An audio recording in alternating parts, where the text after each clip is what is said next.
നമ്മളൊരു beaker consider ചെയ്യുക, water എടുത്തിട്ടുണ്ട്. വാട്ടറിൽ വാട്ടർ മോളിക്യൂൾസ് ഉണ്ടായിരിക്കും. ഇനി ഒരു മിഡിൽ പോർഷനിൽ വരുന്ന വാട്ടർ മോളിക്യൂൾ എനെ കൺസിഡർ ചെയ്യാം. അതുപോലെ തന്നെ സർഫസിൽ വരുന്ന ഒരു വാട്ടർ മോളിക്യൂൾ ബീനെയും നമ്മൾ കൺസിഡർ ചെയ്യാം. ഇനി എനെ സംബന്ധിച്ചിട്ട് നമ്മൾ നോക്കുമ്പോൾ എക്ക് എല്ലാ ഭാഗത്തുനിന്നും ഫോഴ്സ് അനുഭവപ്പെടുന്നുണ്ട്. അതുകൊണ്ട് തന്നെ അതിൻ്റെ നെറ്റ് ഇൻറ്റർമോളിക്കുലർ ഫോഴ്സ് എന്ന് പറയുന്നത് 0 ആയിരിക്കും.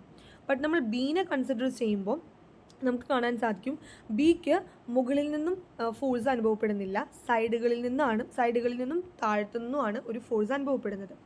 അതുപോലെ തന്നെ ഈ ബീനെ പോലെ വേറെയും കുറേ മോളിക്യൂൾസ് സർഫസിൽ കാണുന്നുണ്ട്. അപ്പോൾ ഇവരുടെ നെറ്റ് ഇൻറ്റർമോളിക്കുലർ ഫോഴ്സ് എന്ന് പറയുന്നത് അൺബാലൻസ്ഡ് ആയിട്ടാണ് ഇരിക്കുക.